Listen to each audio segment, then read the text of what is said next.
देखकर ऐसा नहीं लगता कि इसे किसी गुंडे ने मारा है। इसे तो ऐसा कट मारा गया है जैसे किसी सर्जन ने क्लीन कट मारा हो। जब डॉक्टर ने यह बोला तो उस 16 साल के लड़के को किसी ने नहीं पहचाना, लेकिन मुंबई की गलियों ने उसे एक नया नाम दिया, हुसैन उस्तरा। और आज शाहिद कपूर उसी आदमी का रोल प्ले कर रहे हैं जिसने दाऊद इब्राहिम को भी सीधे मुंह पर चुनौती दी थी, जिसके हाथ में उस्तरा था और दिल में मौत का कोई डर नहीं। हेलो दोस्तों, मैं Pancham Prakash and welcome to the crime thriller story of Hussain उस्तरा।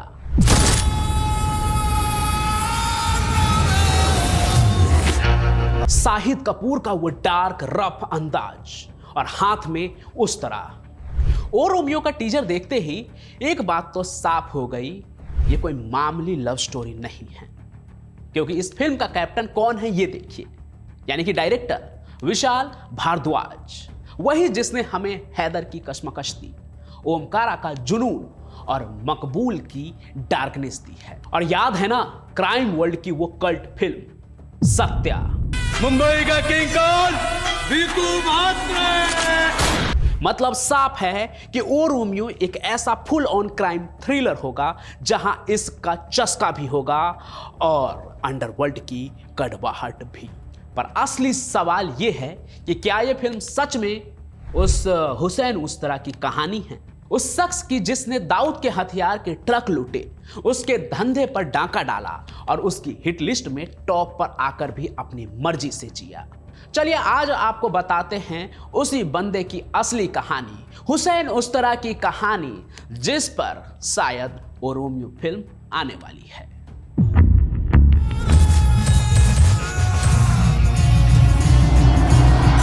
मुंबई की वो तंग और शोर से भरी गलियां, जहां सपनों की चमक से भी ज्यादा अक्सर खून और धोखे की गंध बसी होती थी।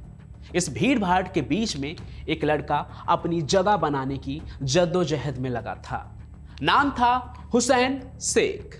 बचपन एकदम नॉर्मल था, सपने भी बहुत छोटे थे, लेकिन शायद उसकी तकदीर का नक्शा कुछ अलग ही स्याही से लिखा गया था। बात तब की है जब हुसैन महज 16 साल का था। एक मामूली सा झगड़ा हुआ, लेकिन उस पल उसका गुस्सा ऐसा था कि उसकी पूरी दुनिया ही पलट गई उससे। गुस्सा इतना बढ़ा कि हुसैन ने उस तरह निकाला और अपने सामने वाले पर वार कर दिया। उस तरह से वो एक वार सिर्फ हमला नहीं था, उसने हुसैन की पूरी पहचान बदल दी। कहते हैं कि जब उस जख्मी लड़के को डॉक्टर के पास ले जाया गया तो डॉक्टर भी दंग रह गए। उन्होंने बस इतना कहा, उस लड़के की हालत देखकर ऐसा नहीं लगता कि इसे किसी गुंडे ने मारा है। इसे तो ऐसे काटा गया है जैसे किसी मंझे हुए सर्जन ने बिल्कुल क्लियर कट मारा हो। बस यहीं से लोगों ने हुसैन शेख के नाम के साथ उस तरह जोड़ दिया और पैदा हुआ मुंबई का नया खौफ, हुसैन उस्तरा।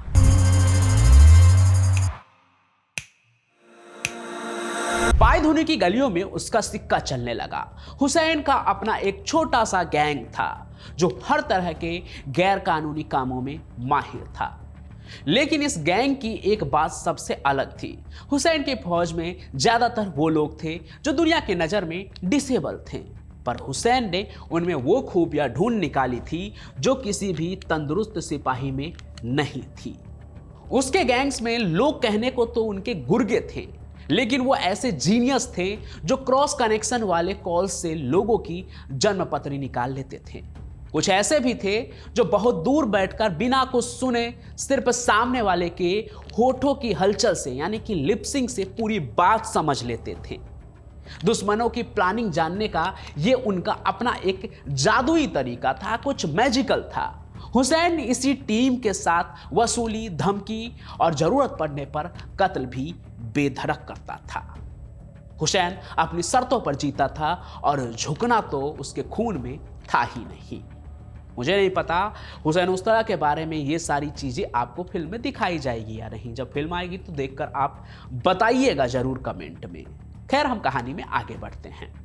तभी हुसैन उस तरह की जो अब तक की कहानी है, इस सीन में एंट्री हुई दाऊद इब्राहिम की।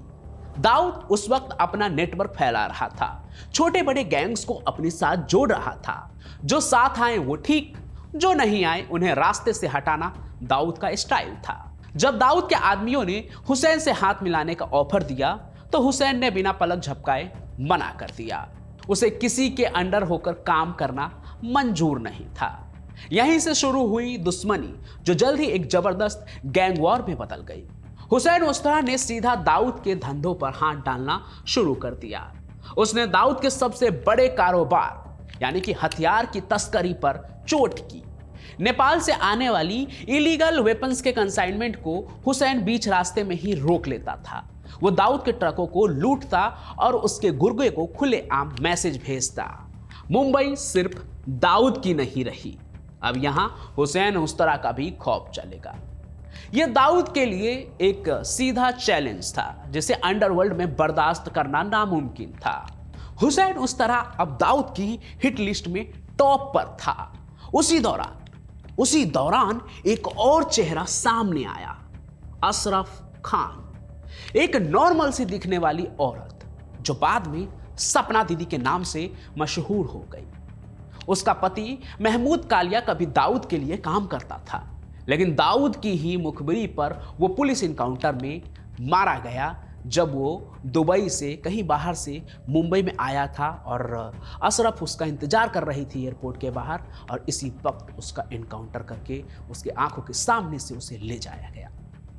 अशरफ ने कसम खा ली थी इसके बाद कि वो अपने पति की मौत का बदला जरूर लेगी, हिसाब बराबर करेगी, चाहे कीमत कुछ भी हो, चाहे सामने कोई भी हो।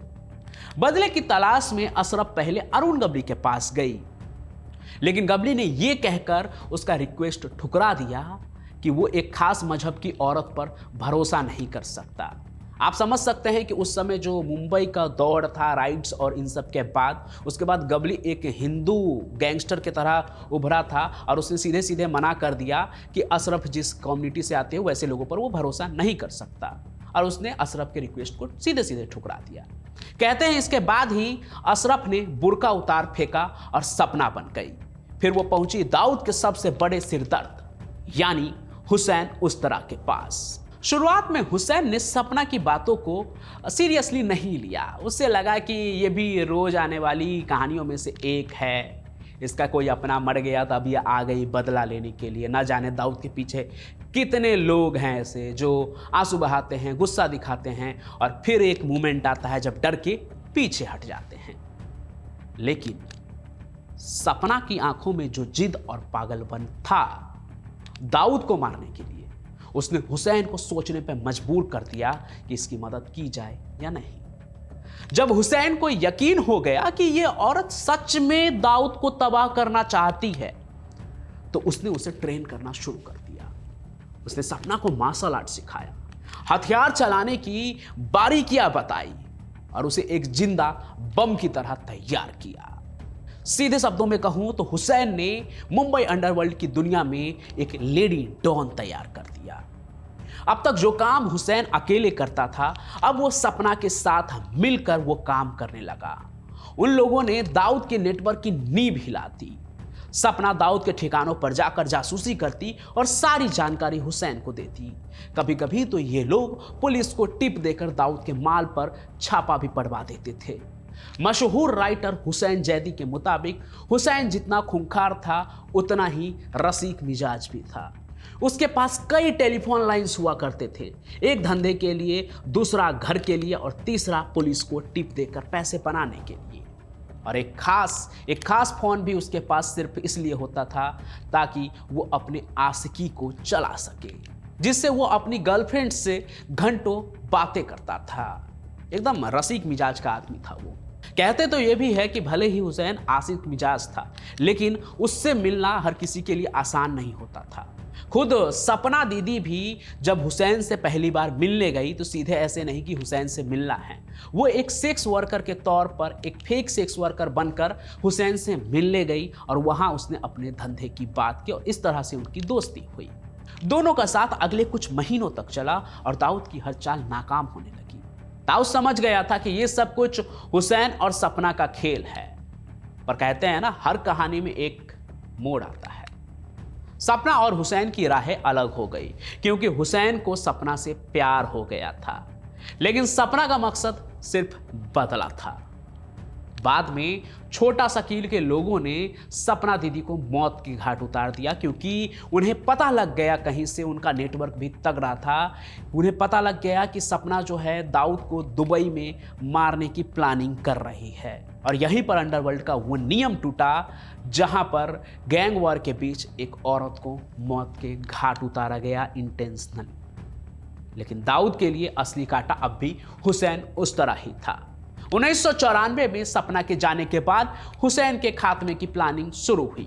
डी कंपनी ने अब तक जान लिया था कि हुसैन की सबसे बड़ी कमजोरी उसकी आस्की ही है, उसका वो रोमियो मिजाज ही है। वक्त आया सितंबर 1998 का। उस दिन भी हुसैन अपनी किसी गर्लफ्रेंड से मिलने गया था। सब कुछ नॉर्मल था, वही हंसी, वही बातें, वही सुकून, वही रोमांस से भरे पल जहां उसकी आस्की थी। एक रोमियो का प्यार था, एक रोमियो का आप कह सकते हैं कि उसके अंदर का हवस था, लेकिन वो नहीं जानता था कि ये उसकी जिंदगी का आखिरी सुकून है जो वो जी रहा है। इस मुलाकात के बाद हुसैन जैसे ही पार्किंग के तरफ बढ़ा, छोटा शकील के साफ शूटरों ने उस पर धावा बोल दिया। सन्नाटे को चीरती हुई गोलियों की आवाजें गूंज उठी। हुसैन ने पलटकर लड़ने की कोशिश तो की, लेकिन इस बार वो चारों तरफ से घिर चुका था। गोलियों ने उसके शरीर को छलनी कर दिया। वो वहीं गिर पड़ा। उसकी आंखें खुली थी, शायद आसमान में ये पूछती हुई, क्या मेरा अंत यही था? मुंबई की वो गलियां जो कभी उस तरह के नाम से कांपती थी, उस दिन खामोश होकर उसका खून पी रही थी। हुसैन उस तरह का चैप्टर क्लोज हो चुका था, लेकिन उसकी ये बगावत अंडरवर्ल्ड के इतिहास में एक अनकही दास्तां बनकर दर्ज हो गई।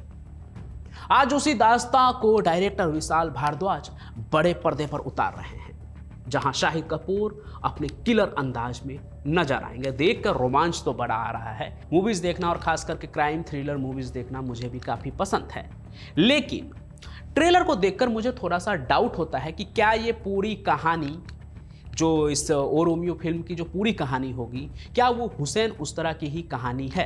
क्योंकि फिल्म और हकीकत में अक्सर जमीन आसमान का फर्क होता है।